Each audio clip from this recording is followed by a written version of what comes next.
Bitcoin está dando aquela falsa sensação de uma recuperação permanente. Será que não é nenhum tipo de uma armadilha que está acontecendo? E por incrível que pareça, vou repetir mais uma vez, esse padrão já apareceu algumas vezes aqui no gráfico. Eu vou compartilhar com você a ideia sobre isso e a gente vai determinar a leitura desse ativo no curto prazo para entender qual que vai ser a dinâmica daqui para frente. Apesar de ter compartilhado várias vezes aqui, e essa pessoa que já viu esse vídeo aqui nesse canal já sabia muito bem que isso ia acontecer uma hora ou outra.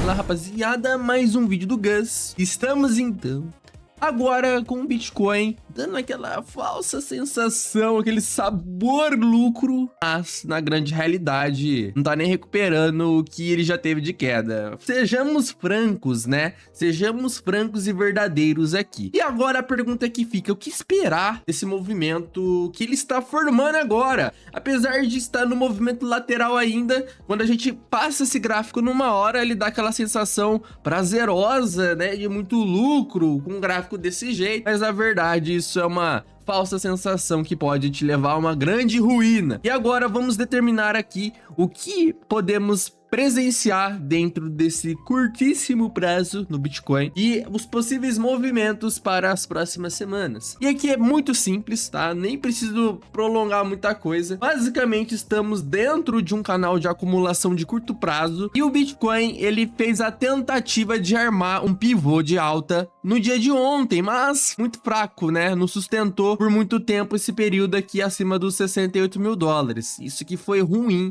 para uma continuação de alta no ativo. Mas, né, isso não quer dizer muita coisa. Agora eu vou passar para você exatamente o que eu espero para o mês de fevereiro. Basicamente, com esta falha na tentativa de romper essa estrutura na onde foi a resistência anterior, grandes possibilidades desse final de mês de fevereiro. Agora estamos bem aqui no mês de transição. Permanecemos nestas regiões que estamos agora, em 66, a partir daqui do 67. Não assustaria muito se o Bitcoin voltasse aqui a patamares de 65 mil dólares e armasse de vez um pivô de alta para trazer no curtíssimo prazo em março uma estrutura leve de alta. E é a coisa que a gente já comentou bastante, né? Coisa que vale muito a pena eu passar aqui mais uma vez. Gravem bem essa estrutura que vamos passar e expressar aqui, basicamente em anos eleitorais, tá? Agora eu vou mudar toda a dinâmica do que eu já falava antes. O Bitcoin, em períodos de anos eleitorais, ele arma um padrão muito interessante que jamais você deve ignorar e você deve deixar muito bem frisado na sua mente essa informação, na onde temos a busca de um fundo local no mês de fevereiro para fazer uma alta local no mês de março. E em diante, a partir de abril, o mercado ele volta a corrigir mais uma vez. Então é basicamente essa estrutura que eu espero para o mês de fevereiro, repetindo e colocando como pauta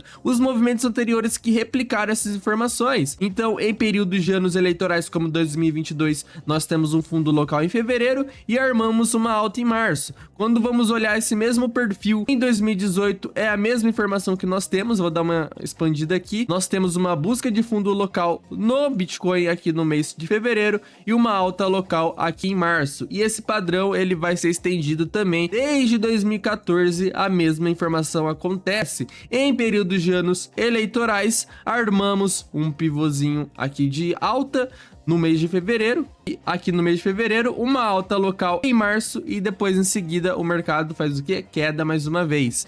E claro que as características elas vão sendo únicas, né? Aqui no caso a gente teve ainda uma altinha em junho e tal. São coisas características do ciclo, mas enfim, o direcionamento é a mesma coisa. Então o que eu espero pro mês de abril, olhando e determinando todos esses setups destacados para vocês, é basicamente a réplica aqui, considerando que o ciclo não foi quebrado. Eu até vou compartilhar com vocês algumas das minhas postagens. Caso você não me siga aqui no Twitter, faça esse convite, @GustavoCrypto, tá aqui na descrição do vídeo também. Além de eu publicar meus airdrops que eu faço, que é onde você consegue ganhar dinheiro de graça, eu também publico as minhas linhas de pensamento, né? Basicamente aqui, o que está acontecendo nesse curto prazo é sobre a mídia tradicional criando uma certa narrativa para que justifique esse período de alta do Bitcoin. Então, nós passamos de um cenário muito ruim na semana passada e as outras semanas também, e agora a mainstream ela tenta trazer uma justificativa para que fale, ó, essa alta que tá acontecendo aqui no Bitcoin é por conta disso. Mas na verdade, o Bitcoin ele não é movido querendo você querer aceitar isso ou não. Ele não é movido por notícias, mas sim pessoas que tentam justificar cada movimento atrelado a uma notícia.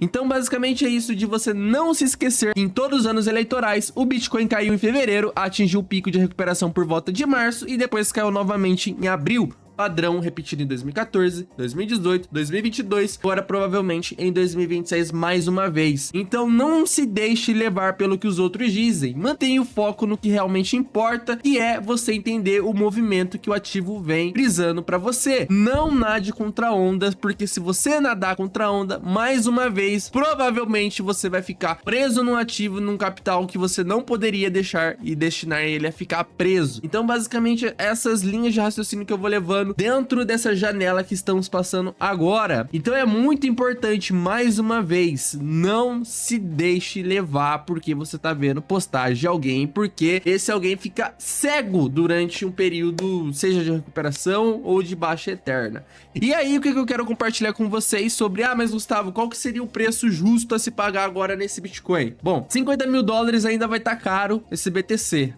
Porém, né, a gente não sabe até onde pode ser marcado o fundo, então não faz muito sentido ficar esperando. Claro que você tem estratégias para se adotar diante desse cenário. E basicamente o que nós temos aqui é que o preço de equilíbrio, o preço justo no Bitcoin, hoje ele está cotado aqui na região dos 40 mil dólares. O preço pago pelos long term holders, ou seja, pessoas que rodam Bitcoin mais, se eu não me engano, são mais de 6 meses, tá? Que ela conta nessa estatística desse gráfico. Hoje está aqui na região dos 41.600 dólares. Então começa a ficar interessante se a gente fosse observar o Bitcoin abaixo da média de 200 períodos, ou pelo menos dentro dessa região de 200 períodos, né? Começa a ficar um negócio mais interessante, seguindo algumas características que já foram cíclicas, né? Geralmente o Bitcoin, considerando até a fase atual que nós temos hoje, que é muita liquidez entrando no ativo, não seria nada surpreso se ele viesse em regiões de fato que seriam abaixo dessas média de 200 períodos. Nessas regiões de 40 mil dólares, 50 mil dólares, abaixo dessa região, para mim, começa a ser um preço justo para BTC. Sobre as altcoins, agora no curto prazo, talvez comece a ficar interessante algumas, né? Algumas que eu já mencionei aqui sobre, por exemplo, a Fogo, mas enfim, são poucas narrativas que acabam se valorizando. É mais uma recuperação do ativo, né? Então nem vou entrar em muitos detalhes sobre essas altcoins, porque o meu objetivo, de fato, é tentar que você consiga preservar o máximo de patrimônio possível aqui. Esse é o meu objetivo aqui. Não, meu objetivo não é fazer que você leve o seu patrimônio à ruína, então identifique os padrões que eles mostram no gráfico. E aqui é fato, tá? O varejo, o institucional não está tão de olho assim. Claro que você vai ver notícias de empresas, países que estão comprando Bitcoin,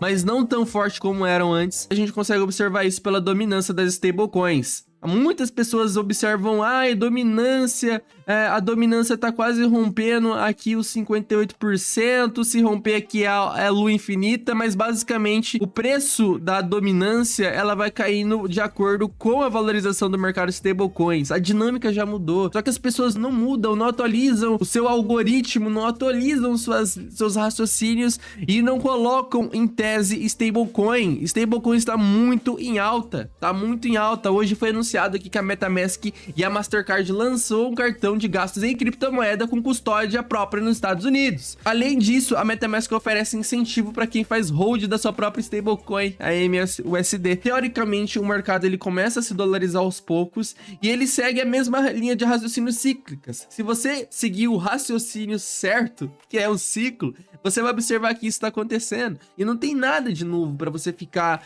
querendo ir atrás, tentar trazer algum tipo de ruína nova para o seu portfólio. Não faz sentido, não é hora de olhar para isso ainda. Vai chegar o momento correto, mas eu vejo que agora não é ainda. Altcoin Season, para mim, não morreu a Altcoin Season. A Altcoin Season ela vai chegar quando o período macro trazer algo favorável. E tá quase bem próximo, falando a verdade para vocês. Estamos bem próximos disso, de chegar. Eu chutaria até que para 2027 começaria a ficar um negócio um pouco mais interessante.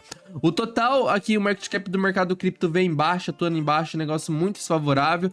Aqui eu tenho a dominância, né, do total 3. Enfim, você consegue tradar algumas coisas dentro do curto prazo, janela de curto prazo, mas como a gente tá num vídeo único, não dá pra ficar atualizando e criando coisa que, ó, aqui você compra, aqui você vende. E por enquanto não é o foco hoje do meu canal querer fazer isso, apesar de eu saber que existe um momento específico pra isso e eu sabendo que agora não é o momento pra fazer isso. Então eu foco no que realmente preserva meu capital. Eu não quero devolver capital do que eu conseguir aumentar em 2025, seja através de alguns trades, percas em trades, alguns airdrops que deram muito bom, já mostrei aqui, e tentar que isso traga uma valorização exponencial dentro do portfólio. Basicamente é isso. Então, rapaziada, a mensagem que eu quero deixar nesse final de vídeo é sobre, cara, não fica dando ouvido para aleatórios. É o que mais tem aqui.